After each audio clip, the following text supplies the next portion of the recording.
Hello students, आज हम लोगों को पढ़ना है concept of normal reaction and friction. ठीक है। अब कोई भी सरफेस पे अगर कोई इंसान खड़ा है या कोई ऑब्जेक्ट खड़ा है तो वो क्या करता है, उसका वजन mg नीचे लगाता है। ये हम सबको मालूम है। इतना जो वेट है, उसका वेट जो फोर्स है, वेट वो mg इतना नीचे लगाता है। बदले में ये जो सरफेस है न्यूटन्स का तीसरा लॉ फॉलो करेगा और बदले में वो एक फोर्स ऊपर लगाएगा। कौन? ये सरफेस किस पे? इस ऑब्जेक्ट पे एक फोर्स कहां लगाएगा? ऊपर। और वो फोर्स को हम लोग कहेंगे नॉर्मल रिएक्शन। क्या कहेंगे इसको? Normal reaction, denoted by n। Reaction क्यों?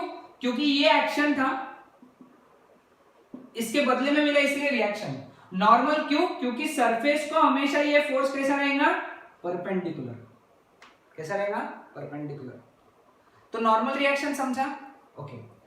तो यहां पे अगर ये इंसान खड़ा है, इसका मतलब जितना फोर्स ऊपर लग रहा है उतना ही फोर्स नीचे लग रहा है, यानी n is equal to mg। Normal reaction का फॉर्मूला, n ऊपर लग रहा, mg नीचे लग रहा, तो n is equal to mg। ठीक है। लेकिन most important, this force always acts perpendicular to the surface. कैसा लगता है? हमेशा सरफेस को परपेंडिकुलर। सपोज सरफेस ऐसा है, ओके, वही इंसान कंसीडर कर लो। तो इसका वजन mg आज भी नीचे ही लगेगा, लेकिन नॉर्मल रिएक्शन n ऐसा लगेगा, सरफेस को परपेंडिकुलर, वजन mg नीचे, नॉर्मल रिएक्शन ऐसा। अगर सरफेस ऐसा है तो वजन mg नीचे और नॉर्मल रिएक्शन सरफेस को परपेंडिकुलर, सरफेस को परपेंडिकुलर। सपोज स्पाइडरमैन है भाई, ये हमारा स्पाइडरमैन ऐसा दीवार के ऊपर। ठीक है। तो इस केस में वजन mg नीचे, ये दीवार है ना, और नॉर्मल रिएक्शन ऐसा। तो नॉर्मल रिएक्शन और वेट का समझ में है सबको? डायरेक्शन, वेट हमेशा वर्टिकली डाउनवर्ड्स,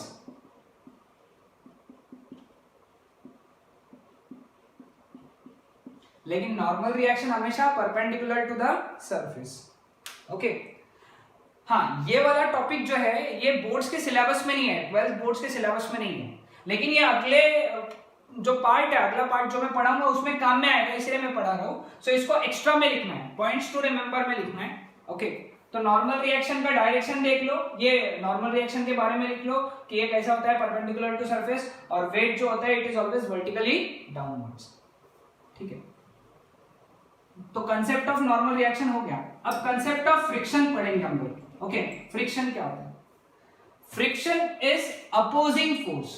फ्रिक्शन को हम लोग क्या कहते हैं? Opposing force. ये हमेशा अपोज करता है किसको? रिलेटिव मोशन को। तो क्या डेफिनेशन बनी फ्रिक्शन की? A force which opposes the relative motion. A force which opposes the relative motion is known as friction. Clear? यानी इंसान समझ लो ये ऐसा खड़ा है और वो इधर जाएगा, उसका मोशन इधर होगा, तो उस पे फ्रिक्शन फोर्स स्मॉल एफ पीछे लगेगा। स्मॉल एफ से डिनोट करते हैं हम लोग। ठीक है। ये इंसान अगर इधर जा रहा है, उसका मोशन इधर है, तो फ्रिक्शन फोर्स पीछे लगेगा। ओके। ये इंसान सपोज नीचे जा रहा है, ऐसा नीचे जा रहा है, तो इस पे फ्रिक्शन फोर्स ऊपर लगेगा। ओके।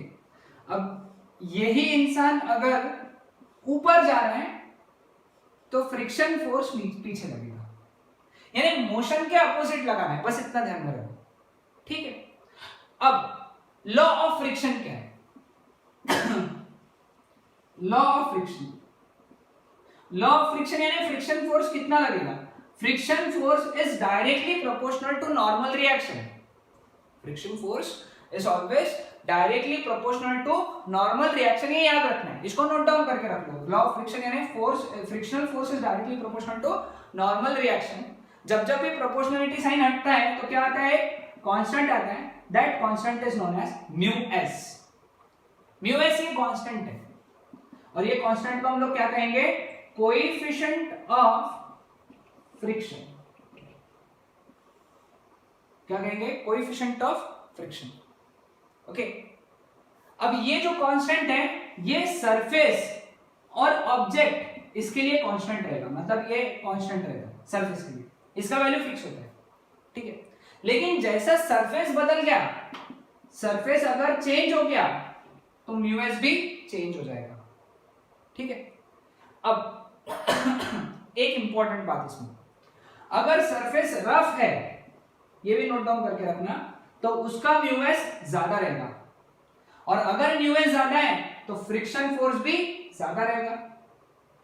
यानी जितना सरफेस रफ है और जितना सरफेस स्मूथ है उतना म्यू एस कम रहेगा, उतना फ्रिक्शन फोर्स भी कम रहेगा, है ना।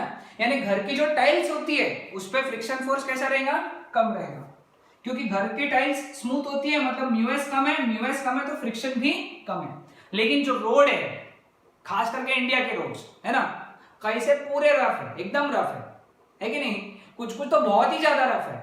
इसका मतलब क्या है, उनका म्यू एस बहुत ज्यादा है और फ्रिक्शन फोर्स भी बहुत ज्यादा है। Okay, so most importantly formula याद रखना, friction force is equal to mu S into N, where mu S को हम लोग क्या कहेंगे, कोएफिशिएंट ऑफ फ्रिक्शन। ओके, अब ये म्यू एस की वैल्यू फिक्स होती है क्या, नहीं, म्यू एस एक ही रोड के लिए अलग अलग हो सकता है। कैसे, अभी जैसे, अभी मुझे एक बात बताओ, जैसे घर की सरफेस अभी स्मूथ है, लेकिन इतनी भी स्मूथ नहीं है कि तुम फिसल जाओ, है कि नहीं, यानी घर के सरफेस का म्यू एस एक फिक्स है, घर के सरफेस का म्यू एस जो है वो फिक्स है, लेकिन और बहुत ज्यादा नहीं है और बहुत कम भी नहीं है। लेकिन अगर तेल गिर गया घर के इस पे सरफेस पे, रूम के जो टाइल्स है उस पे तेल गिर गया, तो तुम फटाक से स्लिप हो गए। तुम फटाक से स्लिप इसलिए हो गए क्योंकि फ्रिक्शन और कम हो गया, क्योंकि म्यू एस और कम हो गया, क्योंकि ऑयल म्यू एस कम करता है, समझे। ऑयल, वाटर, बनाना के छिलके, केले के छिलके, ये क्या करते हैं, सरफेस का म्यू एस कम करते और फ्रिक्शन भी कम करते। और फ्रिक्शन कम हुआ कि फटाफट इंसान स्लीप होता है, एकदम स्लीप होगा, आराम से चलेगा, एकदम जब जब जब जब निकल जाएगा, है ना। तुम लोगों ने देखा होगा शादियों में बच्चे कैसे करते हैं, वो आते हैं एकदम शाहरुख खान के पोज के स्टाइल में ऐसे स्लीप होते हैं, है कि नहीं, स्लीप होते हैं कि नहीं होते। तो तुमने इमेजिन करना, अगले बार तुमने अगर शादी में ऐसा बच्चा देखा, या तुमने कभी किया होगा तो ठीक है, लेकिन शादी में तुमने एक बच्चा देखा ऐसा स्लीप होते हुए, तो समझ लेना भाई सरफेस का म्यू एस बहुत कम है और फ्रिक्शन भी कम है। अगर यही चीज अगर हम लोगों ने रोड पे परफॉर्म किया तो बहुत ज्यादा लगेगा, कपड़े फटेंगे, क्यों, क्योंकि फ्रिक्शन फोर्स बढ़ जाएगा, क्योंकि म्यू एस ज्यादा है, क्योंकि सरफेस रफ है। यानी जितना सरफेस रफ रहेगा उतना फ्रिक्शन ज्यादा रहेगा, जितना सरफेस स्मूथ रहेगा उतना फ्रिक्शन कम रहेगा। फॉर्मूला नोट डाउन करके रखो, नॉर्मल रिएक्शन का डायरेक्शन, वेट का डायरेक्शन और फ्रिक्शन का फॉर्मूला बहुत इंपॉर्टेंट है। That's it.